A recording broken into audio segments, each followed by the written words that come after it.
பராக் ஒபாமாவின் வாழ்க்கை வரலாறு மிகுந்த பொருளாதார, சமூக மற்றும் அரசியல் மாற்றங்களை பிரதிபலிக்கும் வரலாறாகும். அவரின் வாழ்க்கை முக்கியமான கட்டங்களாகவும் பரிணாமங்களாகவும் அமைந்துள்ளது. பராக் ஒபாமா 1961ஆம் ஆண்டு ஆகஸ்ட் மாதம் 4ஆம் தேதி ஹவாய் மாநிலம் ஹொனோலுலுவில் பிறந்தார். அவரது தந்தை பராக் ஒபாமா சீனியர் கென்யாவின் நைரோபியிலிருந்து அமெரிக்கா வந்தவர். ஒரு பொருளாதார பேராசிரியராக பணியாற்றியவர். அவரது தாய் அன் தன்ஹாம் அமெரிக்க பின்னாட்டு குடும்பத்தைச் சேர்ந்தவர். ஒபாமாவின் பெற்றோர் விவாகரத்து செய்துவிட்டனர். அதனால் அவர் தாயாருடன் வளர்ந்தார். ஒபாமா சிறுவயதில் நல்ல படிப்பாளராக இருந்தார். அவர் கலிபோர்னியாவிலே பல்கலைக்கழகத்தில் பயின்று பின்னர் கேம்பிரிட்ஜ் பல்கலைக்கழகத்தில் சட்டப்படிப்பை தொடர்ந்தார். இங்கு அவர் ஹவார்ட் லோ ரிவ்யூ இதழின் முதன்மை ஆசிரியராக தேர்ந்தெடுக்கப்பட்டார். இது அவரது ஆளுமை நிபுணத்துவத்தை உலகிற்கு காட்டியது. வெள்ளைக்கார தாய்க்கும் கருப்பர் ஆகிய தந்தைக்கும் பிறந்தவரே பராக் ஒபாமா.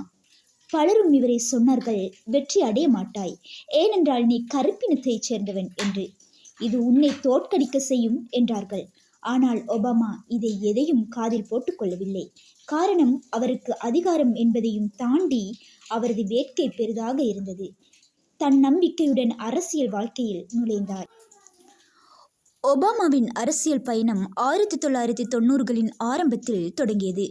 செயின்ட் பத்தர் மாகாண சட்டமன்ற உறுப்பினராக 1996ஆம் ஆண்டில் தேர்ந்தெடுக்கப்பட்ட அவர் பின்னர் அமெரிக்க செனட்டில் 2004ஆம் ஆண்டு பதவியேற்றார்.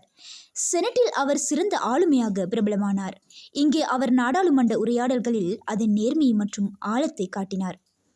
2008ஆம் ஆண்டில் ஒபாமா அமெரிக்க அதிபர் பதவிக்கு போட்டியிட்டார்.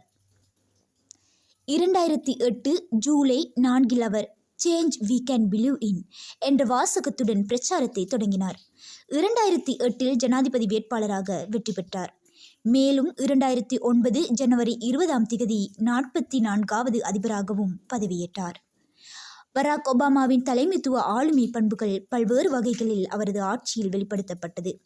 அவர் அடைந்த வெற்றிகள், பொதுமக்களுடன் அவர் கொண்ட உறவுகள் உலகளாவிய ரீதியில் சிறந்த தலைவராக இவர் விளங்குவதற்கு இவரது தலைமைத்துவம் சிறப்பாக கையாளப்பட்டுள்ள தன்மையை காட்டுகின்றன. சிறந்த தொடர்பாடல் மற்றும் பேச்சு திறனை கொண்ட இவர் மிகவும் திறமையான உரையாடல் நிபுணராக காட்சியளித்தார்.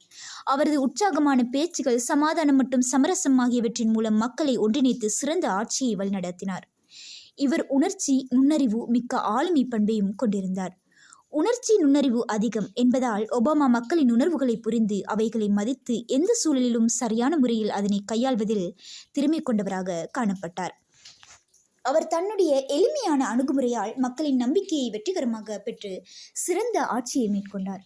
மேலும் திறமையான தீர்மானம் எடுத்தல், கடுமையான சூழல்களில் சிறந்த சரியான முடிவுகளை எடுக்கும் திறன், குறிப்பாக உலகளாவிய மற்றும் உள்நாட்டு பிரச்சினைகளில் அவரது தீர்மானங்கள் ஆழ்ந்த கவனம் மற்றும் நல்ல தீர்மானங்களை மேற்கொள்ளும் ஆளுமையை கொண்ட ஒரு தலைவராக காணப்பட்டார். திறமை மிக்க தலைமைத்துவத்தை மேற்கொண்ட ஒபாமா பல தடைகளுக்கு எதிராக நாட்டை முன்னேற்றி அமெரிக்காவில் ஒரு சிறந்த ஆட்சியை நிறுவினார். மேலும் ஒபாமாவின் நம்பிக்கையுடன் கூடிய ஆற்றல் மற்றும் ஒழுக்கமான வாழ்வியல் அவரை ஒரு உண்மையான தலைவராக ஆக்கியது. இவர் பொதுவாக சமூகவியலாளராகவும் தனது ஆட்சியில் மனிதாபிமான பணி சேவைகளையும் மேற்கொண்டு தனது ஆட்சியில் சிறந்த வெற்றியை கைக்கொண்டார். இவர் அமெரிக்காவின் அதிபராக உள்ள போதும் உலக அரசியலில் மிக பெரிய மாற்றங்களை ஏற்படுத்தினார். 2016இல் நன்றி சொல்லி அமைதியான முறையில் ராஜினாமா கூறி பதவியிலிருந்து விலகினார்.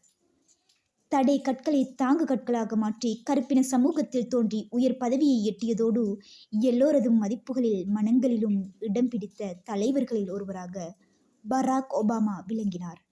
நன்றி, வணக்கம்.